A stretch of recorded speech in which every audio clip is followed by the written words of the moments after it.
hand in the back of the room. If I move this closer, will it help? You might have to go all the way out there. I'll just stand. To them, yeah. I think the computer can probably hear me better than in the room. Okay.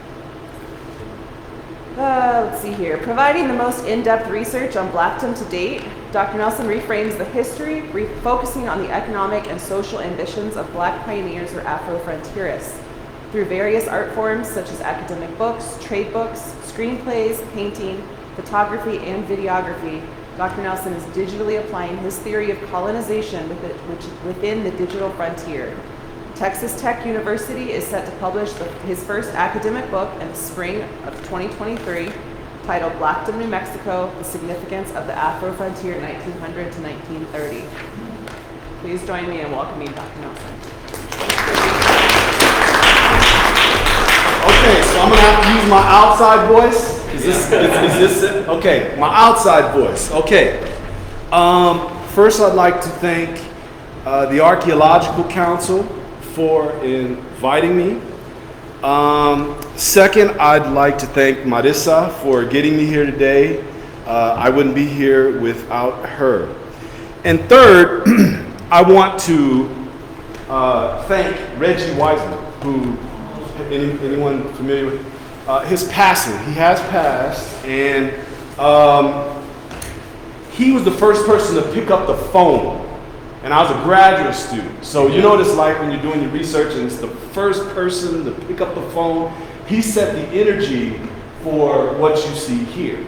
And so I'll show you on the projector there, but he sent me his archaeological study, and some of it was on Blackdom, specifically Isaac Jones's land, his homestead.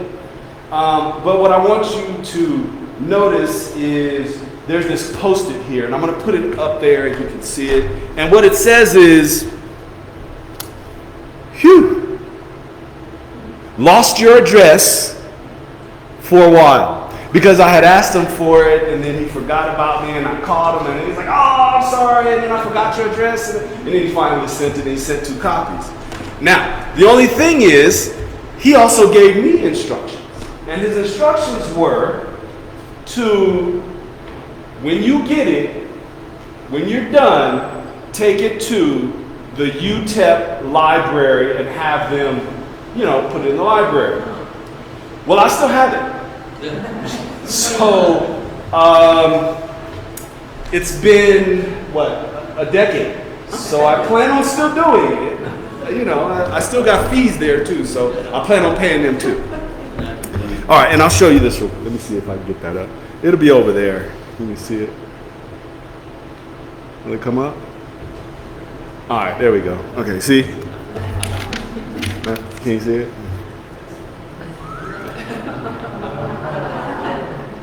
Yeah.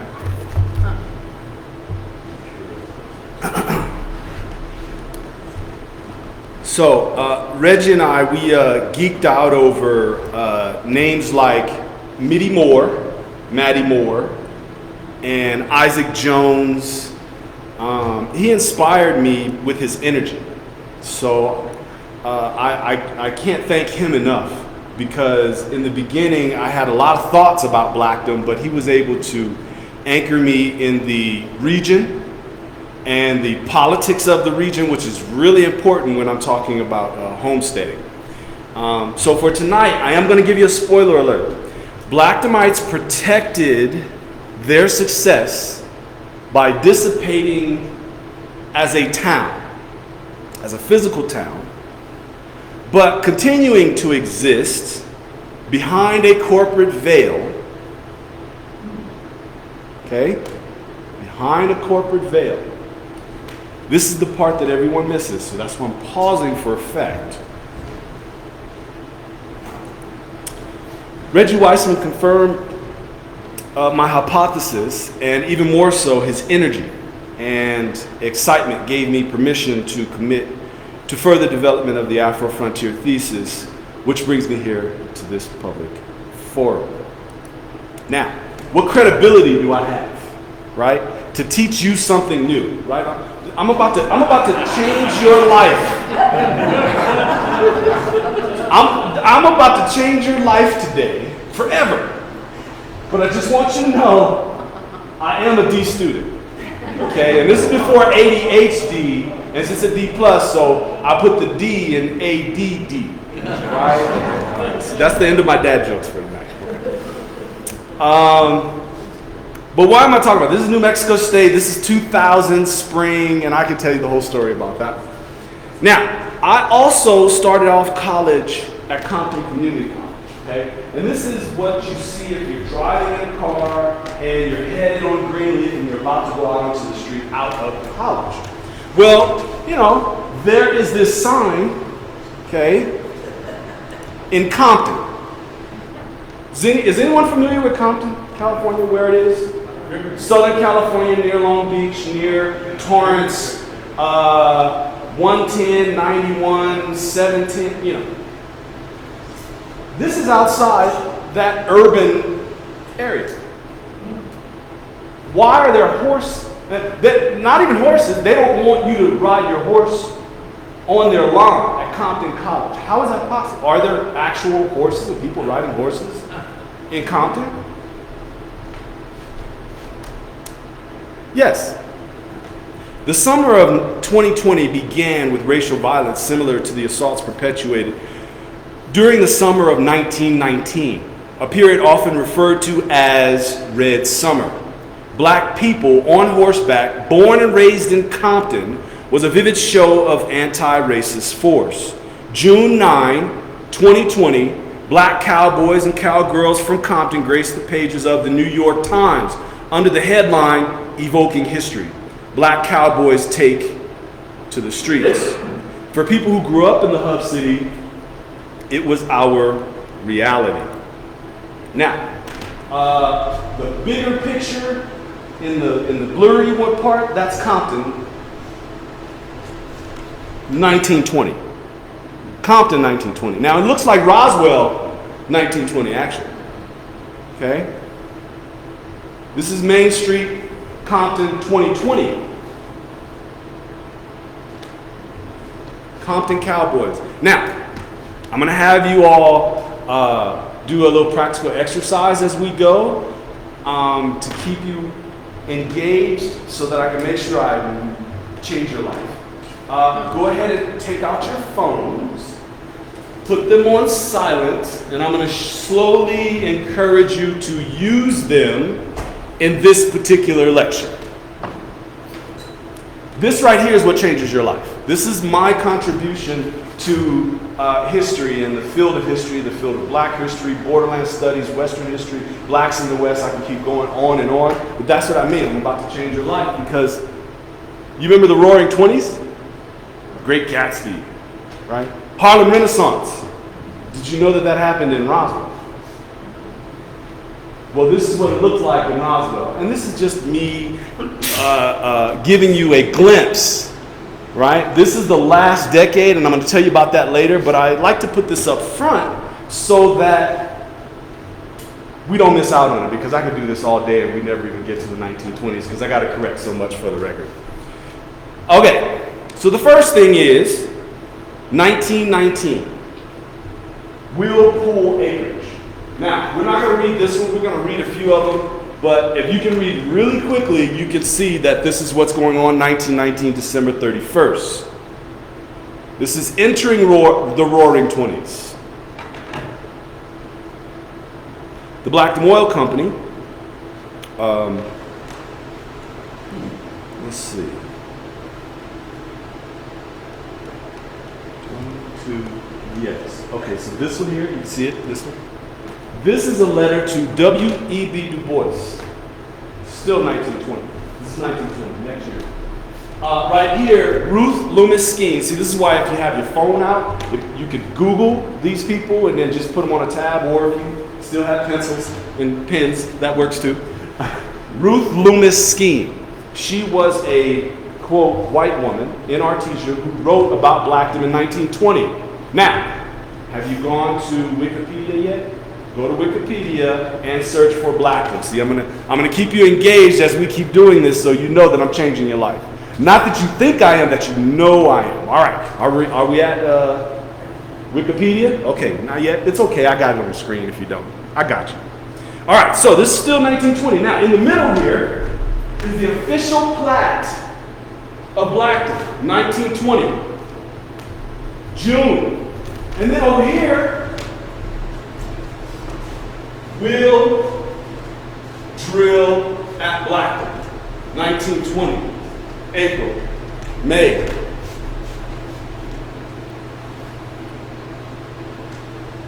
See? Ella Boyer, Frank Boyer. And then we get to when they struck oil. This is when I say they officially struck oil. Blackdom made location. Is anyone at Wikipedia yet? Okay, I just want you to see it, because what I'm telling you here, you're not going to see anything there. I'm filling in where they left off. Now, 1921. If you look in Wikipedia, you'll see 1921 date there, but they'll say that Blackdom was abandoned. Anyone know what this is? It's a homestead record, 1921. Duran Heron. So if Blackdom was abandoned, why are people still homesteading? Told you I was going to change your life. Notice that it is on the U.S. reservation. Again, Mescalero Apache Reservation. This is the point where I would give a land acknowledgement. We have a really long one on our website. But here, Mescalero Reservation is what we're talking about. Often you will read about Blackdom Church being sold to Cottonwood. I think that's even in the story on Wikipedia. 1922. So you plat a town in 1920, you strike oil, and 2 years later you decide you're going to sell your church. Why would black people sell their church?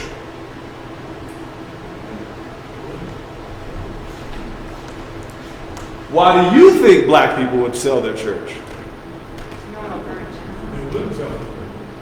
Huh? Unless they had to. Unless they knew better.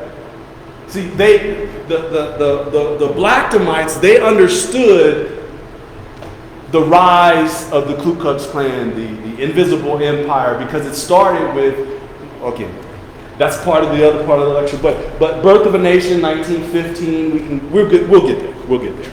But Americanism. Now, notice here, prominent attorney, because we're going to get to that later, Mason, Freemason, and supposed Christian. I guess it was from Galveston. Okay, and I can get some of this to you if you wanted it from this president if you need it. Okay, this is a letter from W.E.B. Du Bois in 1925, talking to Blackdomites, in particular, Clint Ragsdale. This is during the Roaring '20s. This is during the Harlem Renaissance, which means Blackdom is in the middle of the Harlem Renaissance talking to the man.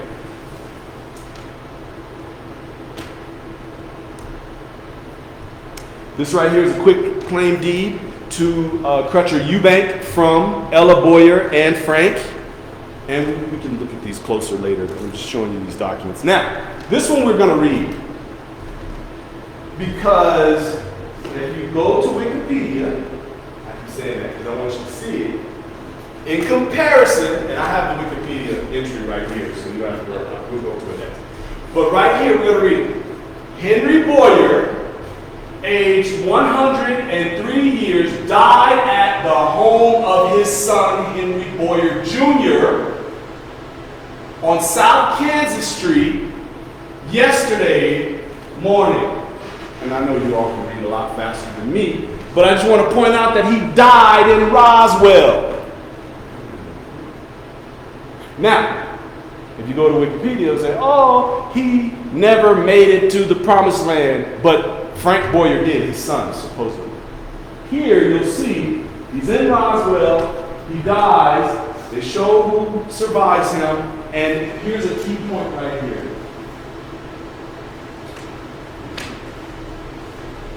Baptist Church. When did he join the church? When did he join the African Baptist Church, 1875. This is the Wikipedia entry. Now, we're talking about underrepresented, right? So, I have a book coming out and I've already written a dissertation. This is Wikipedia, underrepresenting the work that I do. But it's just Wikipedia, right?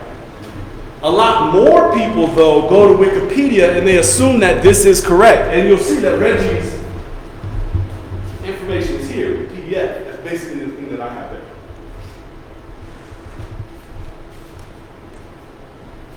Why am I talking about this? 1928. What are they talking about?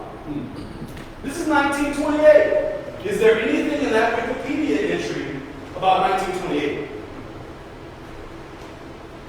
Oil test near Blackdom.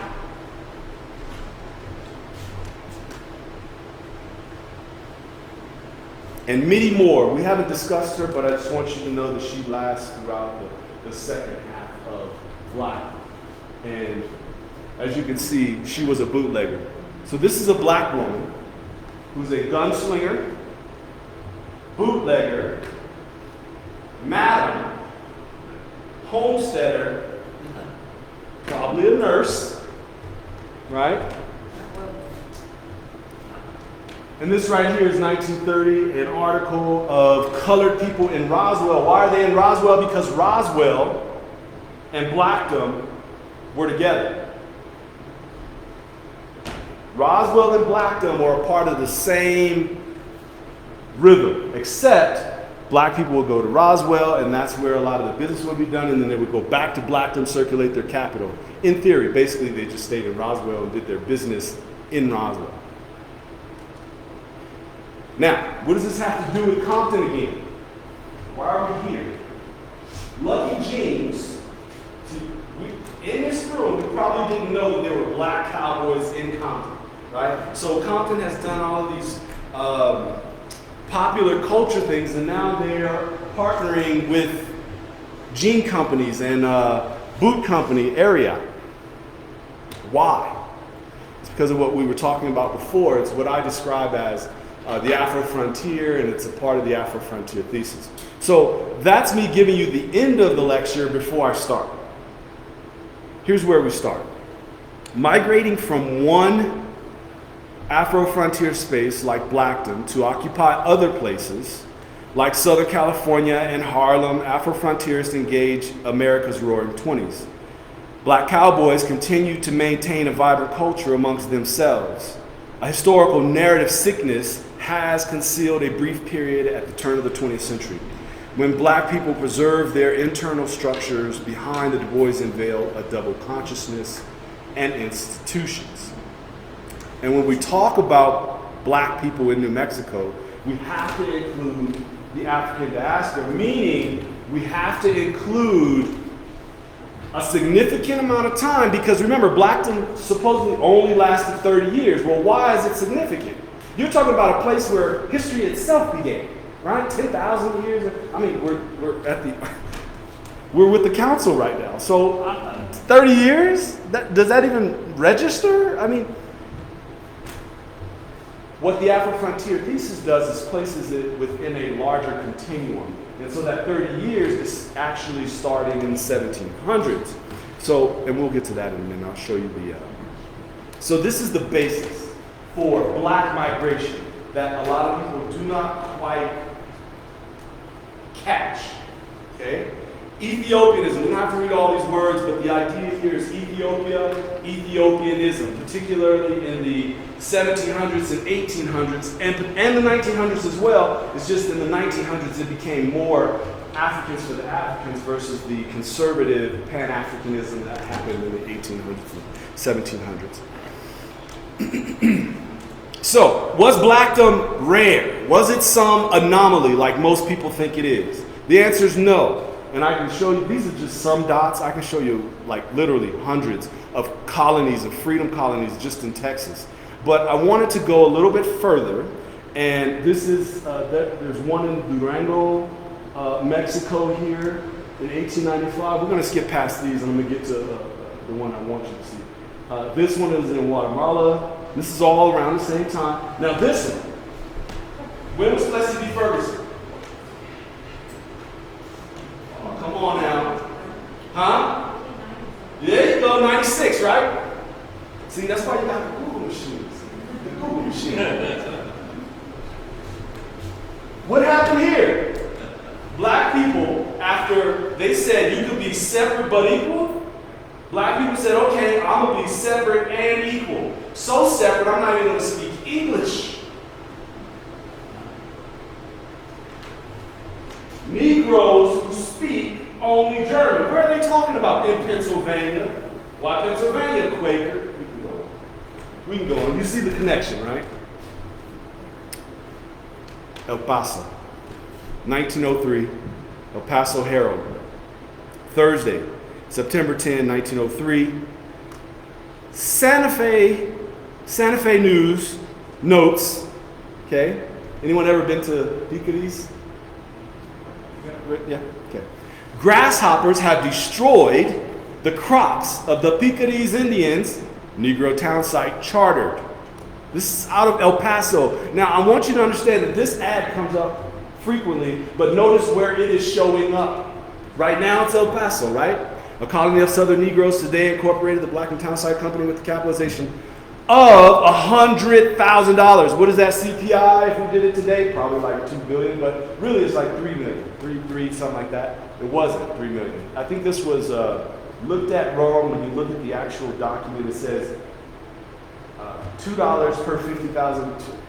They got it wrong. What you'll see usually is $10,000. You'll see that later. Here, where does it say the headquarters is? Huh? How important is Roswell to Blackdom? All right, like I said at the beginning, according to the laws of the land, black people were equally human and lawfully allowed to separate from others, which created opportunity in Mexico's northern frontier, in part due to federal laws prohibiting Jim Crow laws to fully take hold in a territory. Right? Considering New Mexico was a territory where federal laws applied, black people recognized opportunity between New Mexican racism and no Jim Crow law enforcement, at least until statehood. Blackdom was a real place that started with an inherited idea in the southeastern section of the New Mexico. Now we get to the part where I think everyone in here is going to be like, whew, nice. You can see this is here, Mescalero Reservation, and here is still the Mescalero Reservation, but Chavez County. So Artesia, Roswell, but just think of the Blackdom right in the middle, 20 miles south of Roswell. The Afro-frontier town was part of a black colonization movement that operated on a continuum influenced by ministers, military men, and black Freemasons. Blackdomites were industrious Negroes who set out to build an exclusive all-black municipality and succeeded in less than 20 years. I have uncovered new primary source material that shapes the third decade. More maps. We're gonna get a lot of maps. So. All right. Google, see I got your Google machine out. You get your Google machine out? Google Roswell Correctional Center. Roswell Correctional Center. It's here. It's also where the silo is, I'll tell you about. But over there is where the 40 acres is, in the black spot right there. The yellow.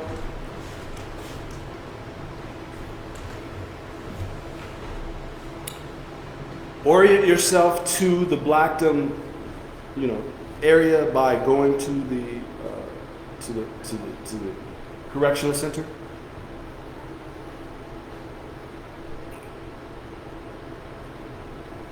Here is an overlay. You probably can't see it well over there because of the contrast. But this right here, the orange, is a Blackdomite homestead. I think it's 160 acres and another 160 acres owned by one black woman, Queen Esther Harrow. Right in the middle of her land is the missile silo. So the land is still in use is what the key is that I want you to understand. Now, if you want to allow all of the descendants of Blackdom to actually see the Blackdom Town Square, all we need is access to this gate. Right off of Chickasaw Road. Chickasaw Road, 5 miles down, it'll take you to the Roswell Correctional Center. 3 miles down, it'll take you to Blackdom, if you make a right.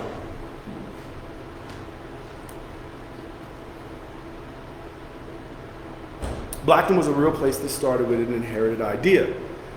Where you find the historical marker, though, does not make sense. It's about 10 miles away from anything that actually was Blackdom.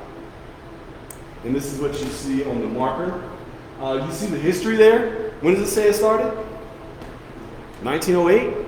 Okay. The Afro-frontier town manifested at the turn of the 20th century, descendants under the conditions of American blackness.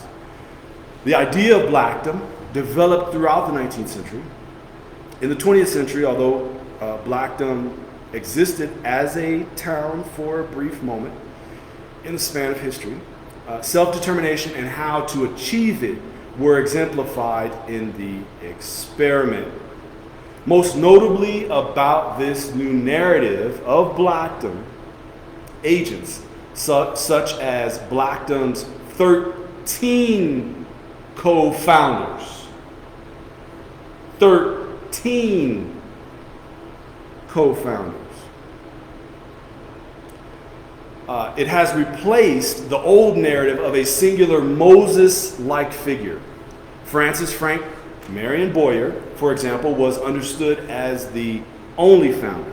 In the new narrative, Frank is an important part of an intersectional blackness that solidified into various Chavez County, New Mexico institutions. Blackdom was home to a school, church, office building, and pumping plant, as well as the only black oil company in New Mexico. Now, I can literally end the presentation here because this right here dispels the myths that you'll find in that Wikipedia article and what the state websites, you can go to Albuquerque websites, all of them will be wrong when they're talking about Blackdom. This right here is how you prove it, but I'm not going to go here. We have a lot more to go through. I'm just going to go to the one. This is how I broke it down into 18 paragraphs. This is the one paragraph I want you to see, because if you have read anything on Blackdom, this right here makes you have to rethink Blackdom. The key part, well, I'll just read the whole thing. After emancipation, his family continued to, who is his? Francis Frank Marion Boyer. After emancipation, his family continued to live on the farm of the Boyer family.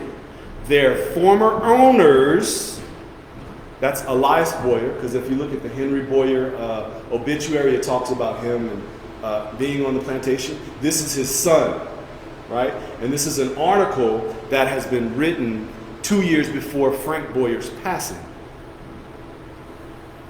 And Boyer is proud of the fact that relationship between the white and Negro residents of that section of Georgia always has been good. There has never been a lynching within the borders of the county, he says.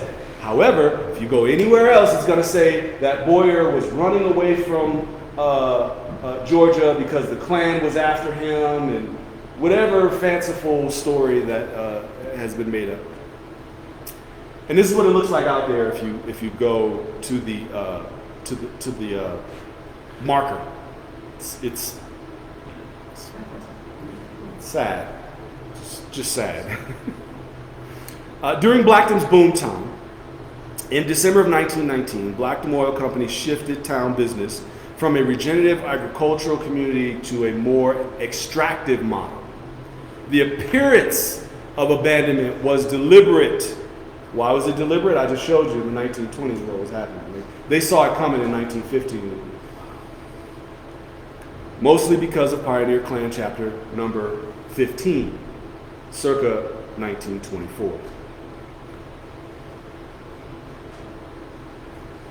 Significant to the black and ambitious, Blackdom town site was a proof of concept in an Afro-frontier town.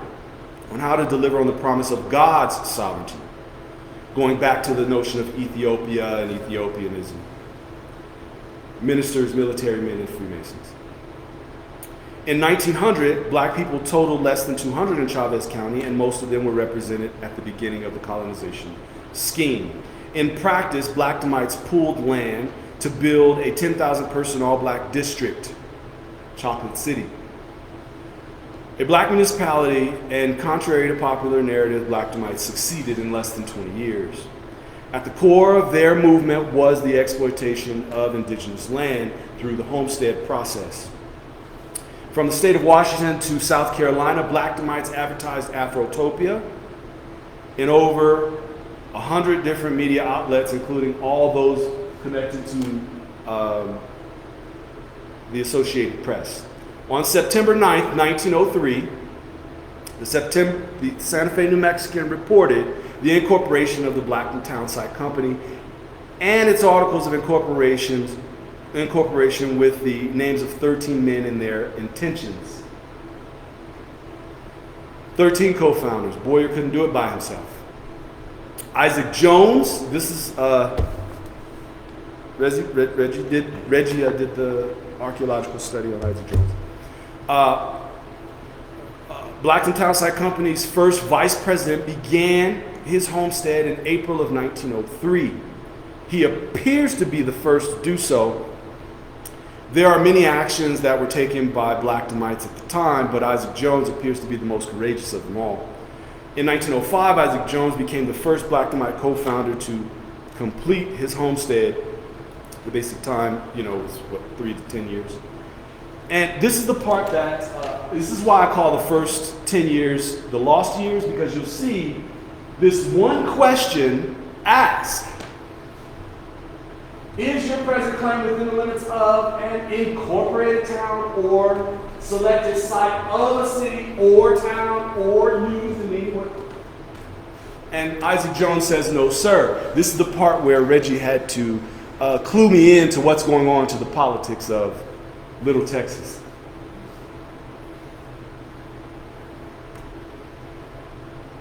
In 1909, after minimal participation in the colonization scheme, Blackdom, the townsite scheme, was revived as a way to mitigate the impact of New Mexico's impending statehood and the shift from federal to legal jurisdiction in the local power. And the local powers were ex-Confederates.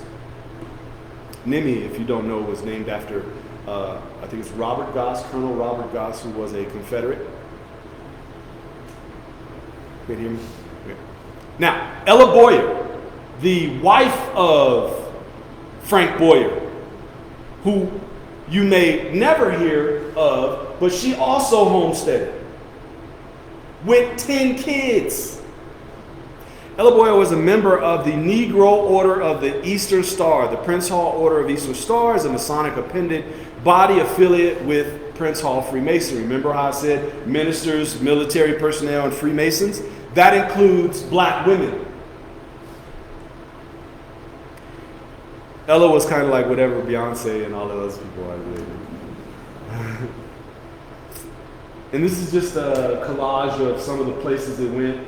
Iowa, these are some of the ads. Iowa, Indiana. They blanketed Indiana in 1903 because of the Evansville riot that happened in August, and then by September they just flooded the Midwest. We're going to go all over, you'll see. And you'll see it's still, you see the 10,000 instead of the 100,000 still. See? Silver Lake, Iowa. Norfolk, Nebraska, Thursday, September 1910, Norfolk, Nebraska. Dies of fright. They're talking about black people. And see, Blackdom, there's the ad again.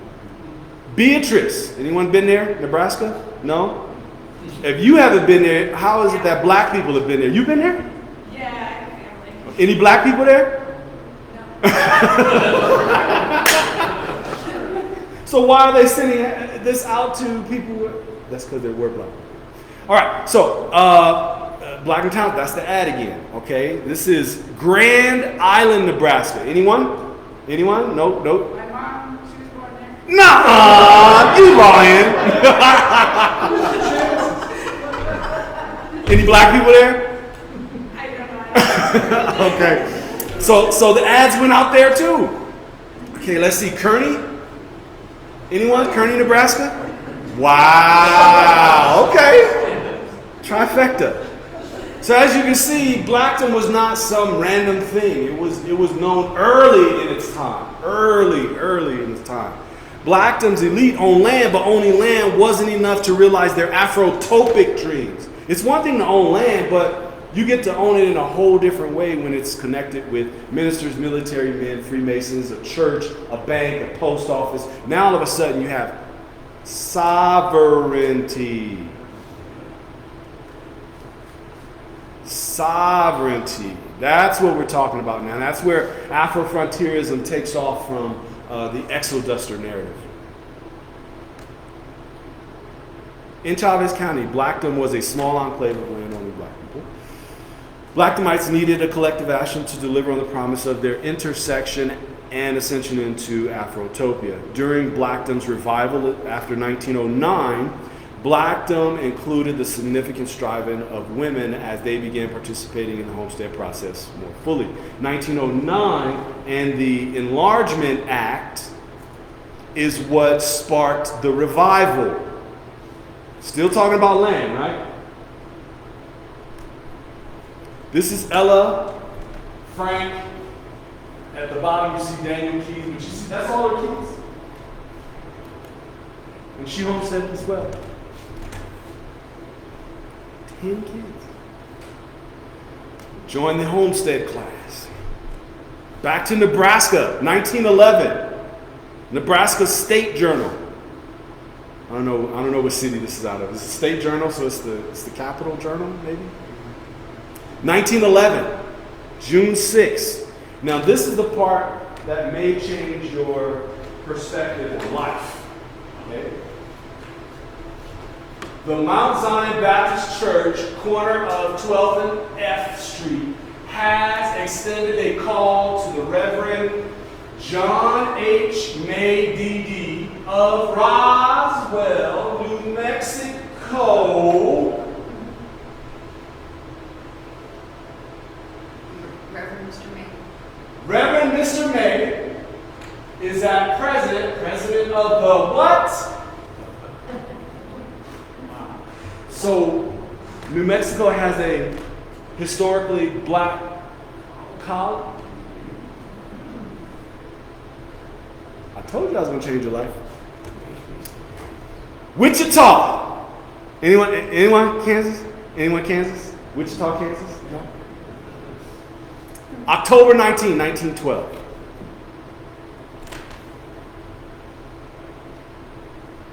To colonize in New Mexico. Now, what's happening in New Mexico in 1912? You see? Oklahoma, statehood. Black people have their own town, and they're communicating across these different lands through the newspaper. I won't read it all out. It's going to come up a few times, and you'll see it a few times. I will read one part of it, though, when I get to the rest of it. Tuesday, December 26, 1911. Now we're just going through the evidence. I want you to really believe that I changed your life. El Paso Herald, Tuesday. Anyone want to read? I'll read. New Mexico Town Site Plan. The latest development of the Pecos Valley comes from the Negro settlement of Blackdom, an exclusive Negro settlement 18 miles east and south. I think they just didn't know where it was. It's 20 miles south. Of where? Roswell, Blackdom, in quotes, Blackdom Town Site Company has been organized with a capitalized stock of 10,000 and will work Oklahoma and Texas and later the eastern states to get a good class of Negroes, of the Negro race, to leave the cities and take up agriculture work at Blackdom. I'm just going to skip to the bottom. What's the motto? The company's slogan is, your opportunity in a land of opportunity. I mean, that's 1912. That's pretty good, right? Plop, plop, fizz, fizz, no? El Paso Herald, Monday, April 15, 1912. Titanic. Is that what's going on? Titanic? Okay. Oh, well, I'll let you see the headline. Same day, Roswell people used much water. Okay? They need low flow tones. The Dexter Post Office, a small station 15 miles south of here, has been designated a postal saving bank and will become such May 1st. Quote, Blackdom, the Negro settlement near the city, has been designated a post office. James Eubank, yada, yada, yada. Blackdom store, you can see that. You already read it. You probably read faster than I do at this point. Remember, I am a D student, so you probably do read faster. El Paso Herald reported Indian school teacher garb question again. So you can see that we can get the whole context of what's going on if we just started reading the newspapers. Iola, Kansas. Anyone? This right here is cholera and there's a whole lot going on in 12. And again, this is the advertisement that was coming out of Guthrie, Oklahoma. And I'm going to skip this one too, because I want to get to another one that is a little bit more Bartlesville, Oklahoma. No one? Okay. November 20, 1912. Again, Blackdom is in people's consciousness. This isn't some random thing.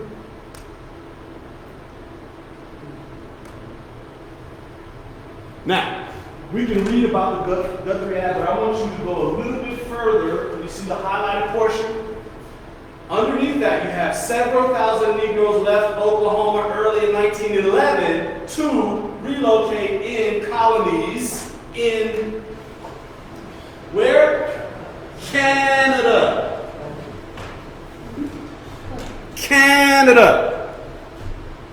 And this is the same ad that they're talking about. They're also preparing to go to Blackdom.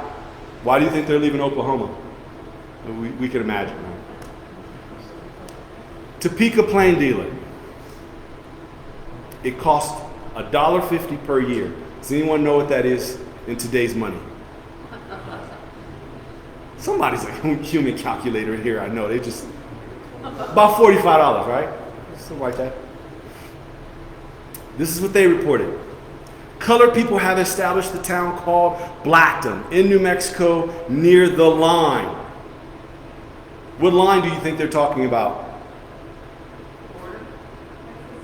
Huh? Texas? Also, when you cross over the Pecos, what ends? The Jim Crow. It's like crossing the Mason-Dixon. The end of Jim Crow as soon as you cross the Pecos or into New Mexico. And if you want to understand more about the movements that were going on, this talks about the betterment of Negroes and how that played into it. So we're back in El Paso, December 10, 1913. Anything going on around in El Paso on the border between 1910 and 1920? What are we talking about right here? Ponchoville, battle imminent. And then you find post office, James Eubank. I'm just giving you the evidence so that as I tell you more stuff about how amazing Blackdom is, you believe me. Wednesday evening, home edition, El Paso Herald, January 28, 1914. El Paso Herald reported, fine herd of sheep lost 5 months. What does this have to do with Blackdom? Roswell, New Mexico, January 28, Dr. D.F. Thomas, Ralph, Will Vanderbilt, and Don C. Carnahan were near Blackdom and located 1,000 head of sheep, which had either strayed from their ground near the Mundy Thomas sheep camp near Portales. We got Portales, right? We got Portales. Huh?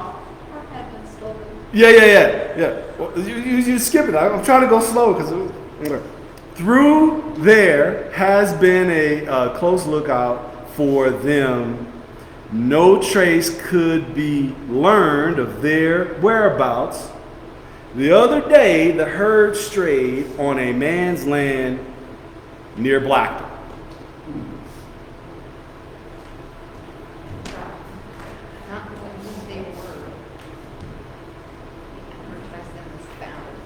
I think they were trying to imply you're still in it, though. Yeah. Is that just me? See, I'm glad y'all here. That way I don't feel bad.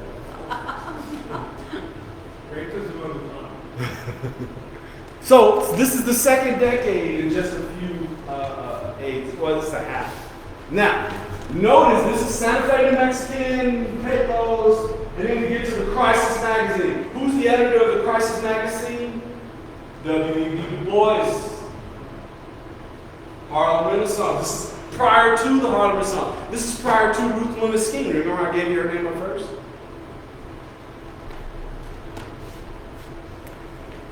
Homestead Enlargement Act of 1909, the town site increased enough that Blackdomites organized a school and reached out to the territorial government for curriculum.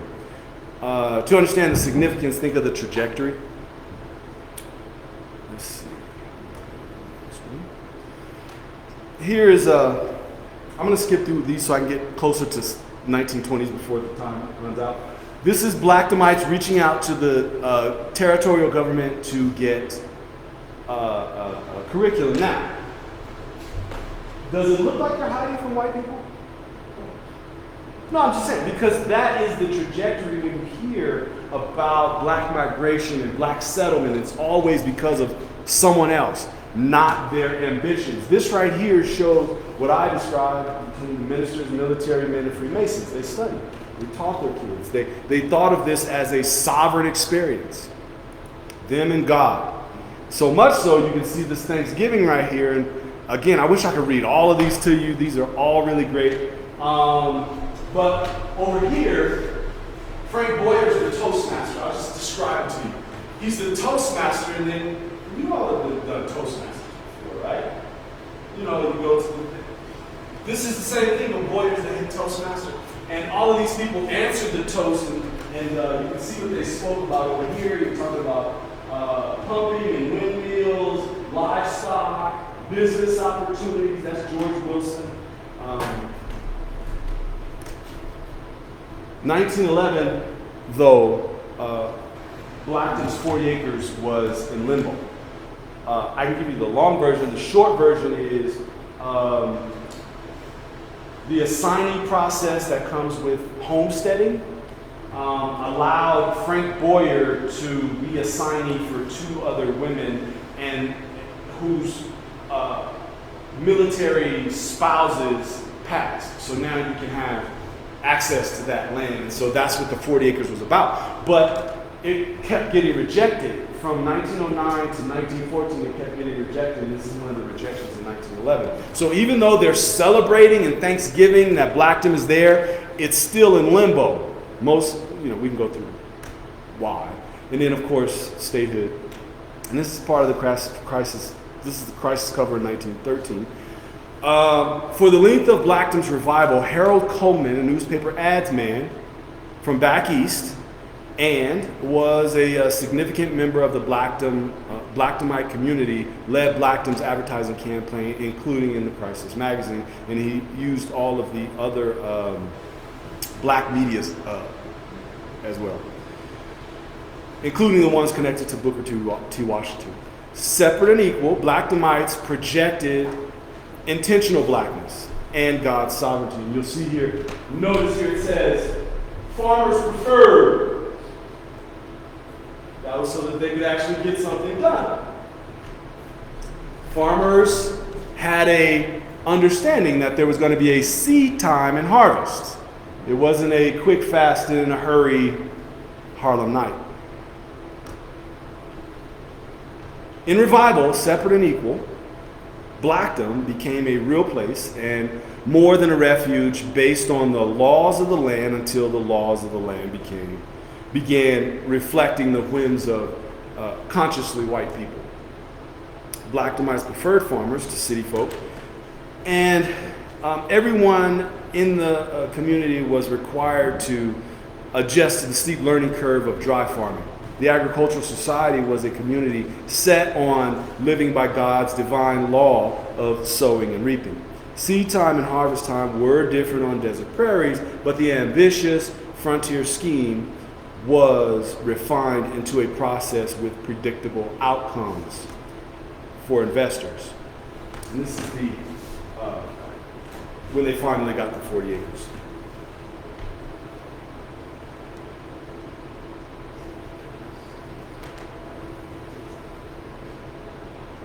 (1915).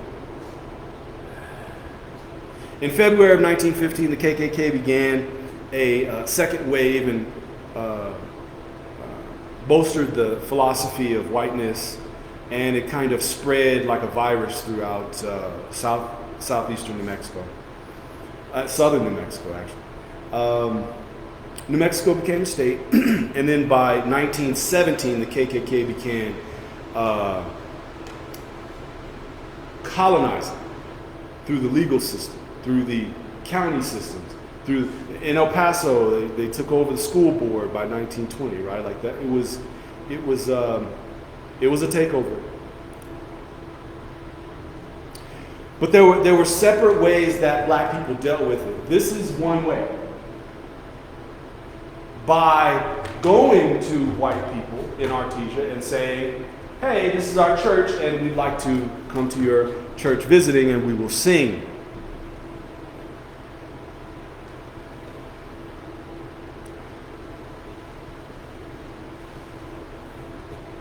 I'll let you read that a little bit. Blackdom served as a quarantine from the virus of whiteness. Blackdomites developed Blackdom as a district and an all-black municipality. On Thursday, January 4, 1912, New Mexico Review reported Blackdom's Wesley T. Williams was appointed notary public. 2 days later, New Mexico became a state and was incorporated. On Friday, January 19, 1912, the Western liberal Lordsburg, anybody? Lordsburg? Anyone? Lordsburg? Reported Judge William T. Pope appointed Wesley Williams colored commissioner.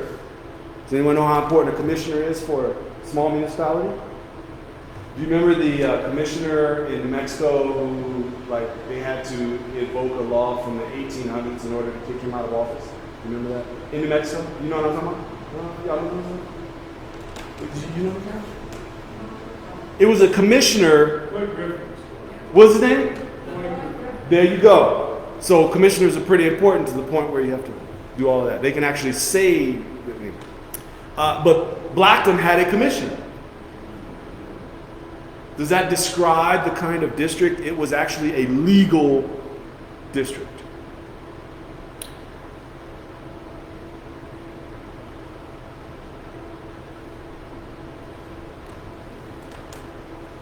Now, people will say that Blackdom was abandoned. People will say that, or if you read Wikipedia or anything else with state websites, that 1916 is when Blackdom started its decline. Now, it's true on some level, but what was in decline was their legal status because of a really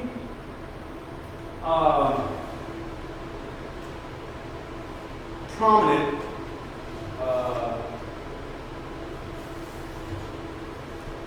federal judge who was a part of the Odd Fellows and Ku Klux Klan. Remember that thing with Americanism on it, and it said Mason, Christian. He was a Mason, Christian, and all of those other things. So he was a part of the Klan.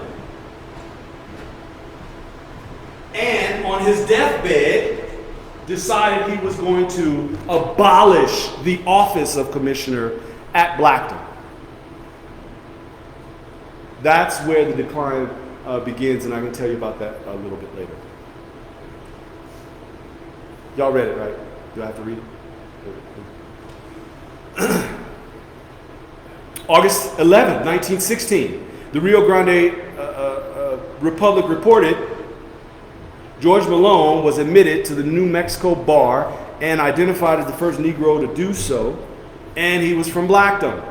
He also was the first to argue in front of the New Mexico Supreme Court.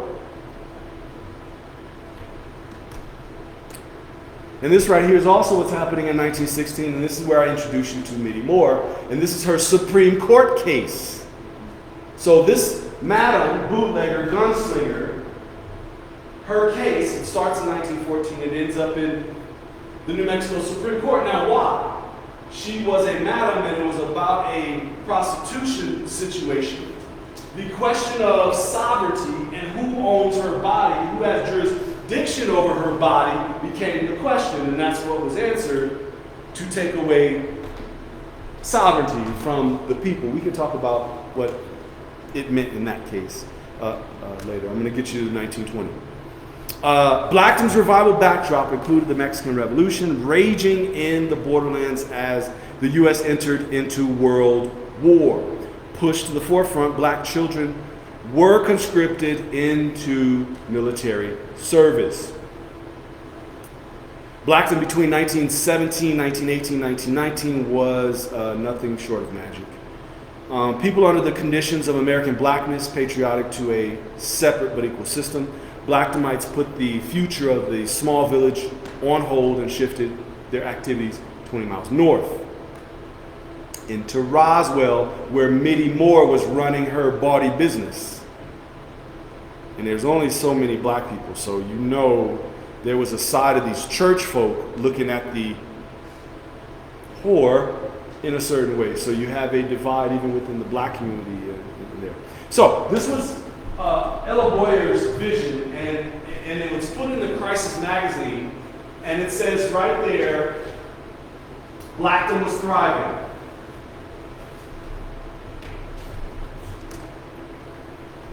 Mittie Moore had her plans, different from Ella, and you can see this right here is, you see the land notice.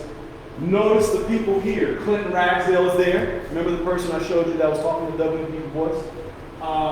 Erasmus Heron, he's part of the Klan people that I was telling you about where the missile silo is.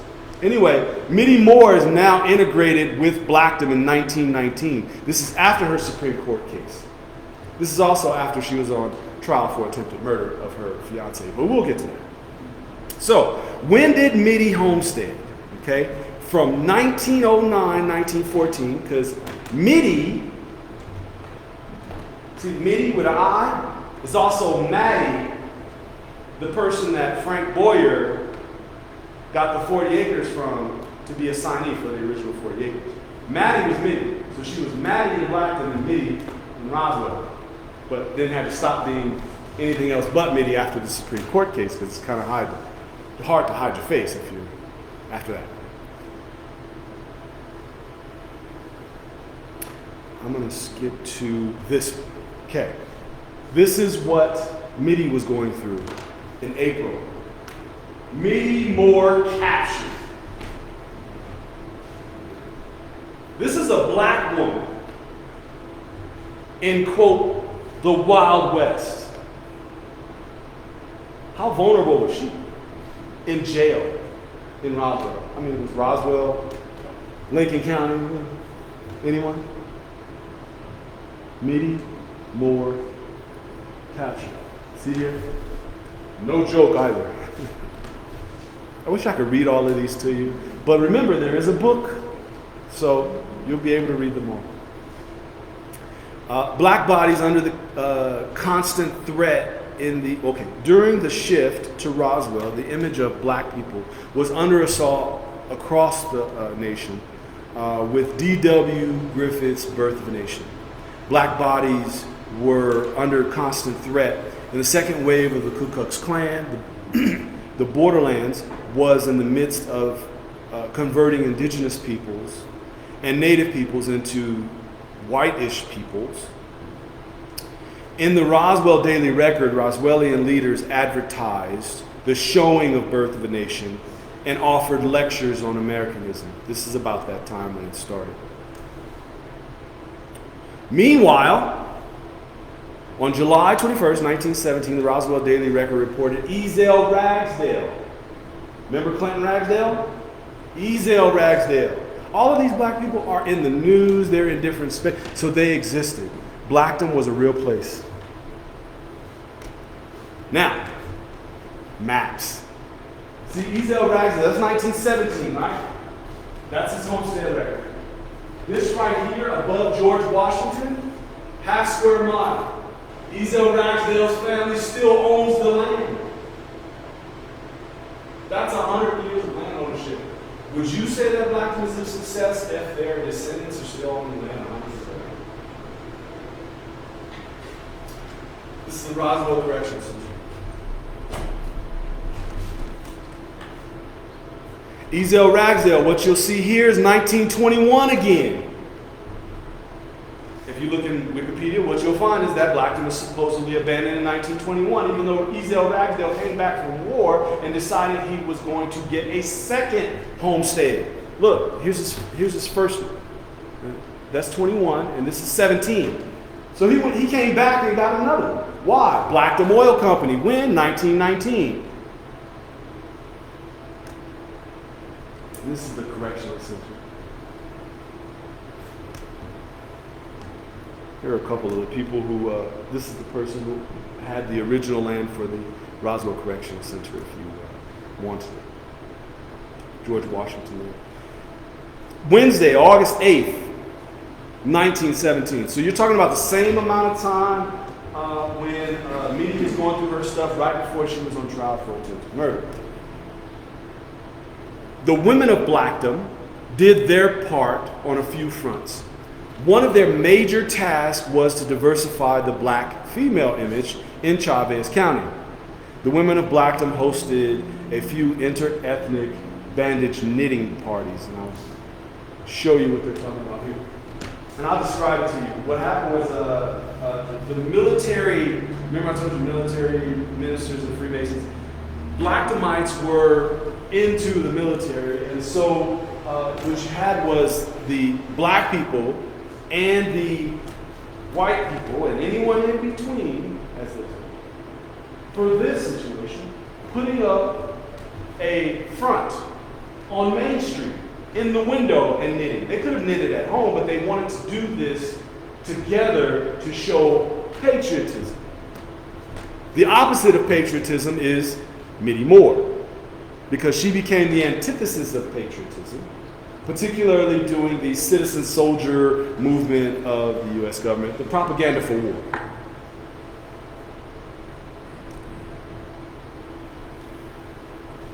And this is what it looks like if you put a few families on the land. So the orange boundaries are where you'll find homesteads. And then the other places that have names you can't see, those are people who still own land to this day. Bob Whittle, right? I just picked somebody randomly. Right? Bob Whittle, one of them. Now, what you'll see is Bob Whittle homesteaded by 1911. 1911. Next time you hear about Bob Whittle in public record, he is the manager of the Blackdom Oil Association.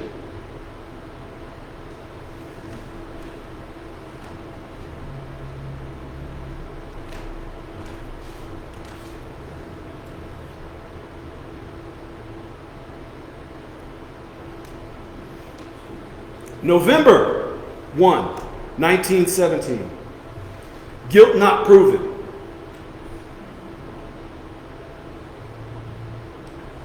I would love to tell you this story, but I'm just going to describe it to you.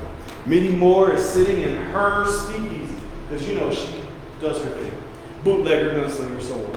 And her fiance comes in, but you know, he wasn't respectful enough, so she pulled out a revolver and put 2 holes in his coat.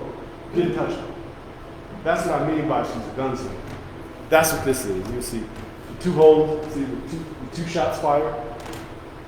That's what they're describing there. And I just want to show you this one because it's just interesting. So, Queen Esther Heron, that's her land, the whole space. And right in the middle of it is a Nike missile site. Huh? I've been there. You been there? Yeah. Oh, we're going to have to talk. I'm serious, we're going to have to talk.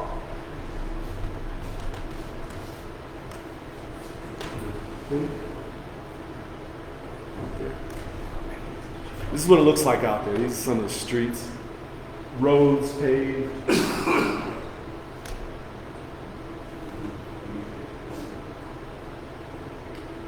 Queen Esther, 1917. Again, I just want to keep hammering these dates because they're after the point when they say that Blackdom was abandoned. This is Mittie Moore.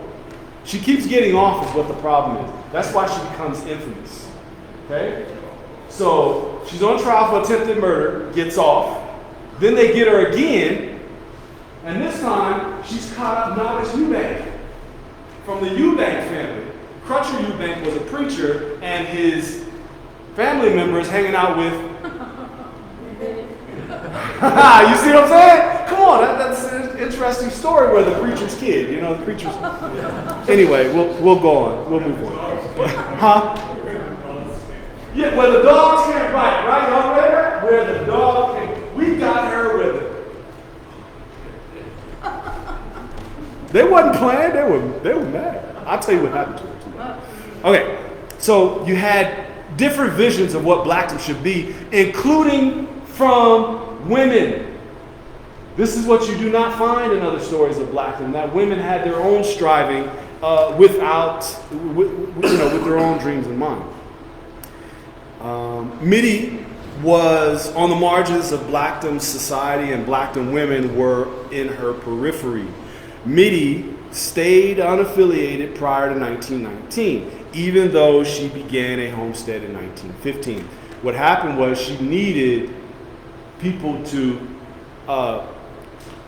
under threat of perjury, vouch for her credibility. This is after she's been through a court case, after she's been picked up for intoxicating liquor, and now you have a bunch of people who are ministers, military men, and Freemasons who have to vouch for this harlot. That's why it took her so long. But they finally came through. You'll figure out why in a minute. Wednesday evening, December 10, 1919, El Paso Herald reported. We can read it together. Negro Oil Company formed at. Come on, y'all. We can sing it together, right? Roswell, New Mexico, December 10. The latest thing in oil organization in New Mexico is the Blackdom Development Company. This company is composed entirely of Negroes who live at Blackdom, a Negro settlement, 12 miles, it's 20 miles. I guess they didn't have Google Maps back then. So. South of this city, they have 16,000 acres under control, capitalized at $25,000. Moving on up. Pancho Villa's still there too, huh? El Paso Herald, December 30, 1919. And we can go on, but the key here is now it's up to 17,000 acres. That's 20 days later, and it's up to 1,000 acres more. Why? Mittie Moore. See, Mittie Moore owned a whole square mile. 640 acres. That's pretty helpful when you're trying to create an oil company. And we can go. December 31st, 1919, Roswell Daily Record reported will pool acreage. So that's where we began, right? That's where we began. So if you have any questions, you can actually start asking them now. But I have so much other stuff that I just want to show you a whole lot. So if you have questions, go ahead and throw them at me as I am giving you the rest of this information. Yes? You know, everybody's like, that's Marissa asking questions. But you use separate and equal, separate but equal in different ways for lecture. Can you explain why? Separate but equal, we all understand, is Plessy v. Ferguson, right? The idea, segregation. Black people were cool with segregation. The problem was not getting the same resources. So in this case, instead of me using like separate but equal, I use separate and equal because it's on the black side of town. And these are black people, some of whom were under the institution of slavery and were fine without being around white people. Particularly Clinton Raxford. Lonnie Wagner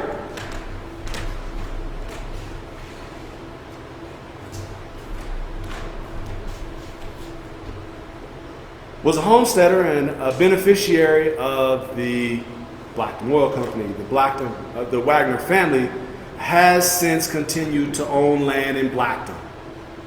So I'm going to show you. This is basically Blackdom Commons. If you were closer, you'd see. There's Hagerman. Anyone Hagerman? Hagerman, right? El Paso Herald, March 4, 1920. Reported to sink a deep Roswell well. Now, the orange part is Lonnie Wagner's original homestead. This blue part, Jackson Wagner, is a descendant who still owns land. It's 100 years plus of ownership of land. Is that success? Are you going to get to it? What happened to the Blackdom oil? It produced oil royalties into the World War II. That's what, okay, so that the first one where I said, I can stop right here because this is Boyer's tale that he said 2 years before his passing. At the beginning, he talks about the oil royalties, and he's the one who tells me that oil royalties were being gotten from the Gulf Oil Company.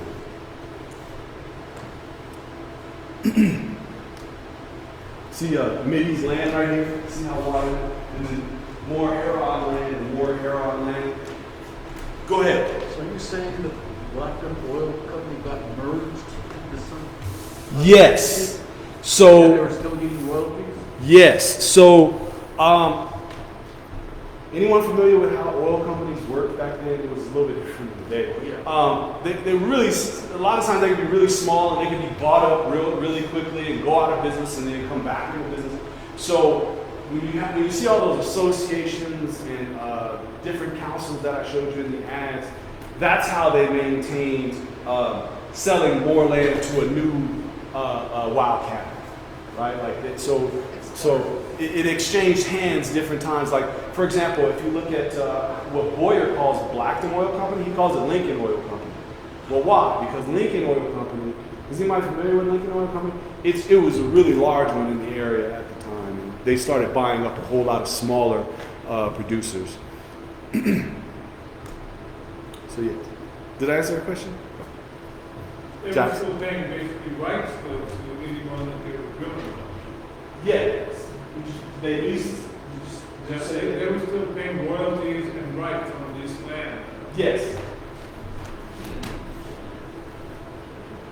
Say that again? I said they didn't get the land, they got the oil. Right. In some cases, I think they even got the land in some cases where in the 70s, but that's a deeper discussion that we'll have to get to.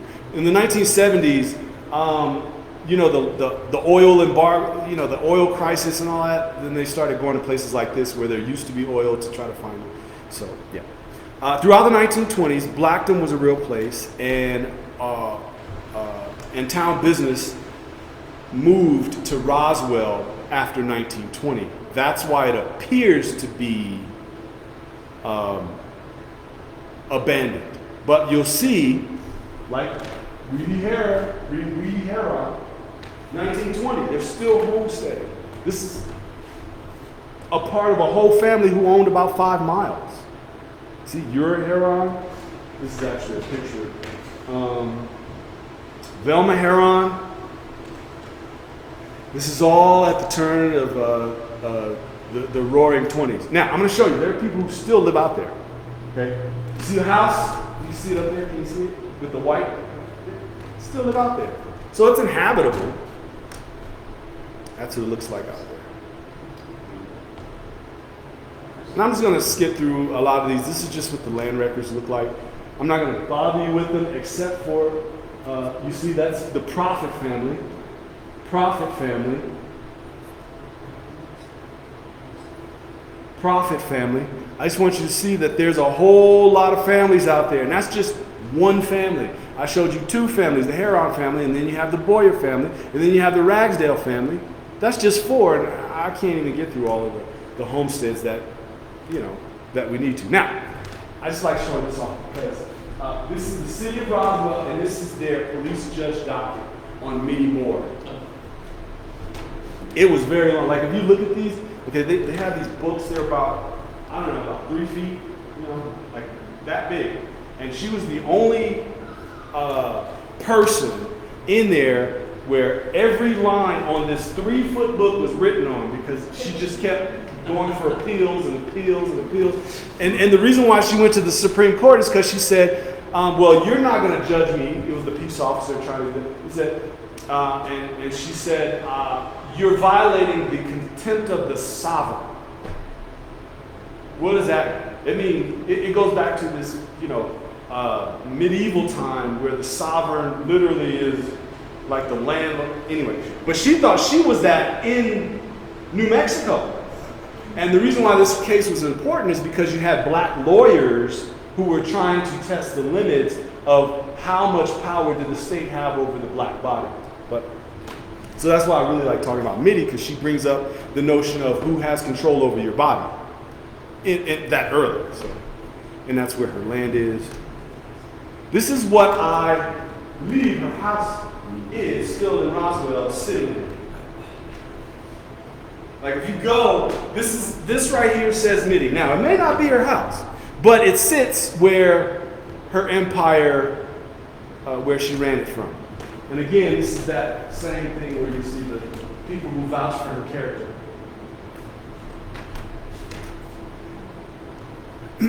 These are more of the homesteads. I'm going to push to 1920 because we will never get there if I just keep reading. So, more homesteads. Here we go. Okay. So, their new reality in the oil business, yielding oil royalties, that's how it flowed all the way through into the World War II era, but it buttressed their ability to be mobile. So Blackdom becomes a pass-through. They're getting royalties, but that's what takes them to California. That's what takes them to Compton with their horses. Or Clovis, or Harlem, or Oakland, or Central Valley. The Wagner family was a part of that BLM protest that I showed you in the beginning on horses in Compton. The same family that struck oil in Blackdom.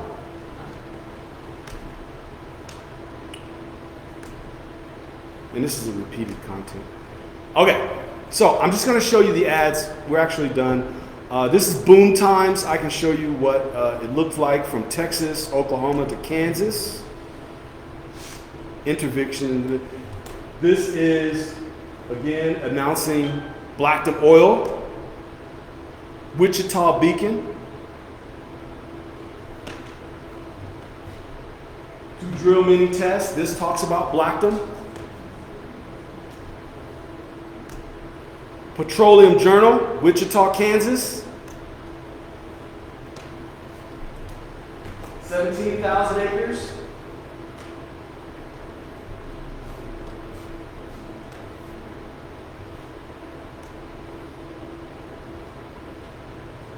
Western Oil Derrick.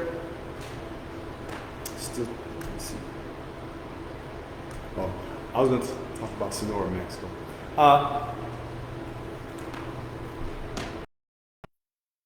Tract. Now, I don't talk a lot about the interaction with indigenous peoples in the area. I don't know if Mescalero Oil Company is the Mescalero Apache Oil Company, but it might.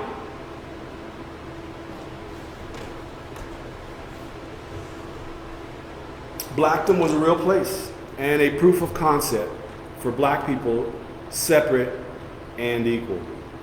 Their strivings was a reality,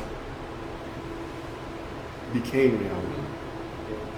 Intersectional blackness was reflected in the documentation of Blackdomite intentionality, which is, we'll drill at Blackdom.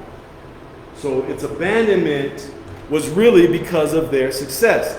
Let me show you what their success looks like in newspapers. All of these newspapers is daily. These are daily ads from Blackdom. We're not going to go through them all, but I'll show you them. But daily in April, daily in May. By June, they were getting contracts. And then I showed you the one in September where they finally made location.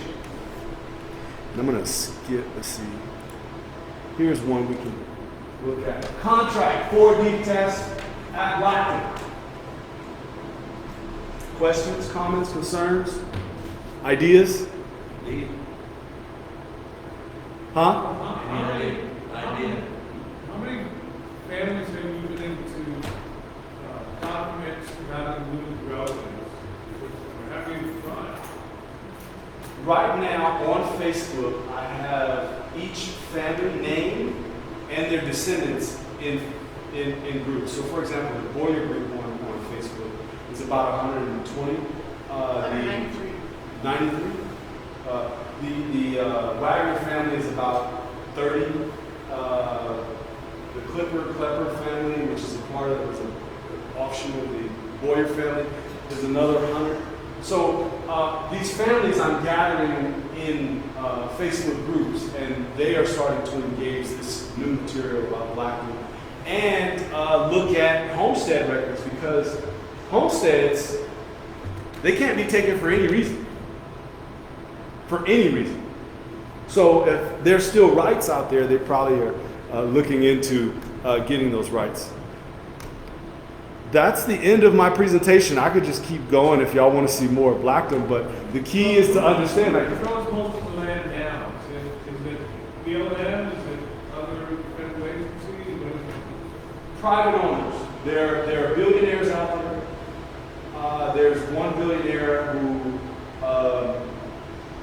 harassed one of the descendants to try to get her land. Harass.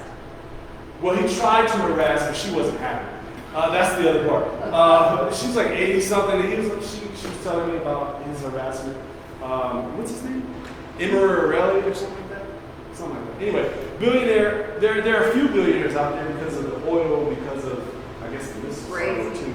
Grazing cattle. There's about $500 million that goes out of that part of Chavez County just in cattle and milk and other. But the state of New Mexico does have a big chunk of land up Yeah. there. And State of New County. Mexico has land that is adjacent to a lot of the Blackdomite land.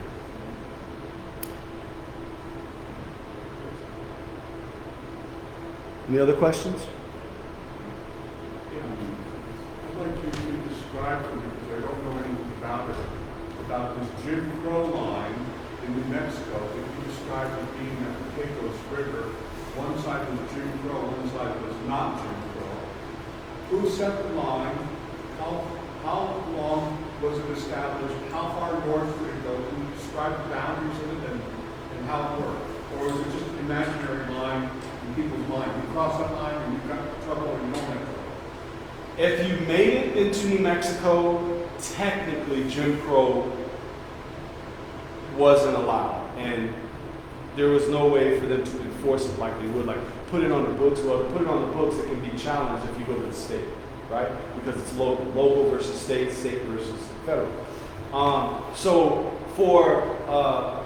it's not supposed to be there at all. And then Roswell itself was a Confederate-style oasis. And the black people who originally went there were domestics, porters, and that kind of thing. So it functioned very well without Jim Crow because it was just implied. So that implied Jim Crow worked until about 1920s, and then it became actual Jim Crow. So who created it? The Confederates that moved, after the Civil War and then settled out in the West. But not having Jim Crow was set by the federal laws themselves, the federal jurisdiction themselves. Charles Mason and Jeremiah Dixon. Mason-Dixon. Questions, comments, concerns, thoughts, ideas? Was Blackdom successful? There was a question. Oh, go ahead. But I'm just curious, were enough of the homesteads established prior to the separation of the mineral rights and the surface property? Because early homesteads often had their mineral rights too. And the later ones, I don't remember the date when it changed. The later homesteads, the federal government reserved the mineral rights. And it sounds as if enough of those claims were prior to that. Enough of them were prior to, but what would happen is, in the way that Ezel Ragsdale did when he came back, he homesteaded again because you have the Desert Lands Act where you did 320 acres instead of 160. So if they had an early one, like John Boyer, who was the first of the Boyer family to do it before even Frank, in 1907, he came back in the 1920s after doing it in 1907. So that kind of became the thing after the oil company, or when they realized that that's what they were going to be doing. Yeah, I was just, when you were bringing up the homestead records, I wasn't paying 100% attention, but I didn't see any that were stock raising homestead. Right. That was 640. Yeah. When you look Yeah, at, and that was in 1916 that was passed, but even post 1916, the homestead were not homestead under the stock raising homestead act. I mean, I didn't keep track of that. I didn't see any. I was like, the desert lands one, and most of them were under the original. Yeah, they were. Yeah, it's in 1862. That's the see, original. this is the older one, 1862, and look at the mineral rights, mineral reservations. No. So yeah, that was in some cases, and I can go to a couple where they actually do. I think Lonnie Wagner was one who had actual mineral rights. So on one of his homesteads. See, he had more than one set of homesteads. He finally had a whole square mile, but he plotted them out. So part of the Homestead Act of 1860, something that this about, was that you had to put in, you had to put in improvements within 5 years. To actually prove that, they call it proving. Proven? Yep. Mm-hmm. Okay, so it wouldn't seem like some of that is still on the ground out there. I mean, That's why I'm we're here. talking about 100 years, but you should be able to find some evidence of fence lines.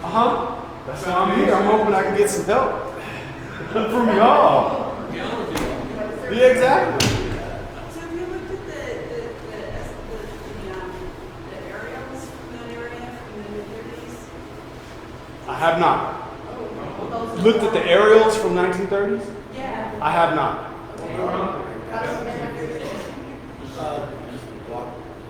The zero conservation service to an aerial over amazing. Oh, I gotta see those. I gotta see those. So we gotta come back. Earth science. Here and then the wonderful repository of photos that go back to the 1930s. Okay. That I've used a number of times.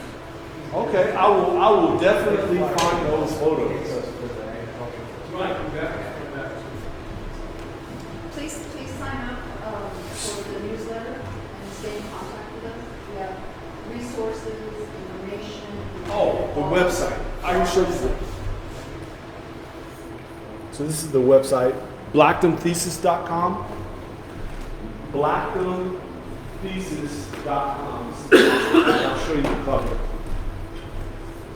Or afrofrontier.com. Or Afrofrontier. So how do you get to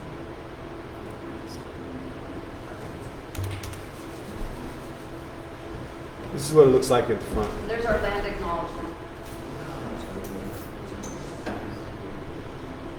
And it has a lot of times I don't go through the whole 30 years. I can go through 1 year for a whole hour. So, especially if it's 1970. So was Blackdom a success? So why do you think it is 2022 and people are still telling the old narrative that Blackdom failed? Ignorance. It's definitely underrepresentation. That was the theme of today, so I just wanted to bring that back. Thank you.